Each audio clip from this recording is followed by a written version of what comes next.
ضرور به یې حیا د خپل وجود بیه کوله ضرور به یې حیا د خپل وجود بیه کوله دا لوږه چې نظام د مساوات را بهر کړه ضرور به یې حیا د خپل وجود بیه کوله دا لوږه چې نظام د مساوات را بهر کړه قامونه به د دوی په خپو حملې وهي ابشاره قامونه به د دوی په خپو حملې وهي ابشاره دا سرکه چېرته خدای پاک له پوراته را بهر کړه قامونه به د دوی په خپو حملې وهي ابشاره دا سرکه چېرته خدای پاک له پوراته را بهر کړه یو دوه شعره نور دي چې د جبر وروسته چې توبې له یې درک ساتلی د جبر وروسته چې توبې له یې درک ساتلی د زړه جبریل مې ورته چونګ د خاورو ډک ساتلی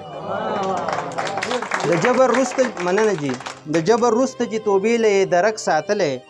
د زړه جبریل مې ورته چونګ د خاورو ډک ساتلی او بس تا قسمت و په هیڅ حال درنه خفه نه یمه بس تا قسمت و په هیڅ حال درنه خفه نه یمه زما هم جنسه تا زما په شان سړک ساتلی مننه بس تا قسمت و په هیڅ حال درنه خفه نه یمه زما هم جنسه تا زما په شان سړک ساتلی غزل دی جي صدر صاحب چې چا ویشتلی دی په لویه تړه مړ دی چا ویشتلی دی په لویه تړه مړ دی هر ارمان د خپل مقام په لوړه مړ دی چا ویشتلی دی په لویه تړه مړ دی هر ارمان د خپل مقام په لوړه مړ دی او ستا د دوه ورځو په سپین میداني جنګ کې ستا د دوه ورځو په سپین میداني جنګ کې تور حبش پکې په توره خړه مړ دی مننه جي ستا د دوه ورځو په سپین میداني جنګ کې تور حبش پکې په توره خړه مړ دی او دا د زړه د کور باغي غوندې منصور می دا د زړه د کور باغي غوندې منصور می ستا د زلفو د پانسۍ په دړه مړ دی په الهام کې مې د ساندو پیری اوسي په الهام کې مې د ساندو پیری اوسي د سندرو خاپیری مې مړه مړ دی او مننه جي په الهام کې مې د ساندو پیری اوسي د سندرو خاپیری مې مړه مړ دی او زړه مې نه دی په والله د میږي زوی دی زړه مې نه دی په والله د میږي زوی دی ستا د شونډو د بوسې په ګوړه مړ دی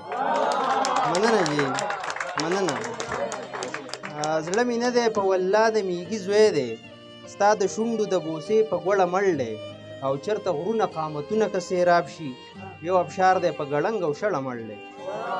مننه جي یو بل غزل دی جي چې یوازې داسې نه چې یې د ذات را وبخو یوازې داسې نه چې یې د ذات را وبخو خدای فکر په تخلیق د کائنات را وبخو او یا خدایه خو چې چاته زړه کې څه واچوې وشي یا خدایه خو چې چاته زړه کې څه واچوې وشي یو شوم حسن د خپل دیدن زکات را وبخو مننه مننه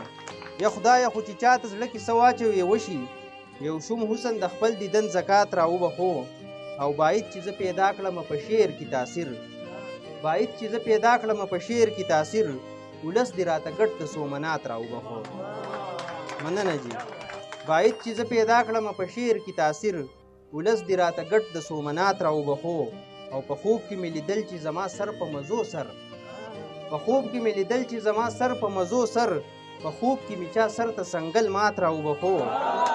مننه جي مننه په خوب کې مې لیدل چې زما سر په مزو سر په خوب کې مې چا سر ته سنګل مات را وبخو او شماله لکه ستا غوندې غوښتل مې دواړه جانه شماله لکه ستا غوندې غوښتل مې دواړه جانه خدای شرف د میکدې او د جومات را وبخو او جاهل ته مخاطب په سلامونو باندې شوم جاهل ته مخاطب په سلامونو باندې شوم هنر دې د قلم او د دوات را وبخو او د فکر د نور سوري راته لار راکړه ابشاره د فکر د نور سوري راته لار راکړه ابشاره نږدې ده د پیرون نه خدای نجات را وبخو دا یو بل غزل دی جي چې دا سلسله نور زمونږ د بېوسۍ وتړه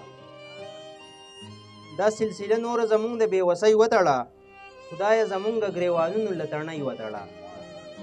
دا سلسله نور زمونږ د بېوسۍ وتړه خدایه زمونږ ګریوانونو له تڼۍ وتړه او د تور نظر جادو مدام په تور تعویز ماتوه د تور نظر جادو مدام په تور تعویز ماتوه سپینې مرۍ ته د یو څو تورې مرۍ وتړه مننه جي ډېره مننه د تور نظر جادو مدام په تور تعویز ماتوه سپینې مرۍ ته د یو څو تورې مرۍ وتړه او چې په کم لوري باندې زه در سره ځمه یاره ته په سورشال پورې زما سپینه شړۍ وتړه چې په کم لوري باندې زه در سره ځمه یاره مننه ته په سورشال پورې زما سپینه شړۍ وتړه او زمانه مخکې لاړه یاره زر پې شاته لاړو زمانه مخکې لاړه یاره زر پې شاته لاړو عبدالقادره یاره جیب کې اشرفۍ وتړه مننه جی زمانه مخکې لاړه یاره زر پې شاته لاړو عبدالقادره یاره جیب کې اشرفۍ وتړه او چې د لفظونو نه دې هم د ژوند رڼا راخیږي چې د لفظونو نه دې هم د ژوند رڼا راخیږي ابشاره ته دې په درمې پورې شونټۍ وتړه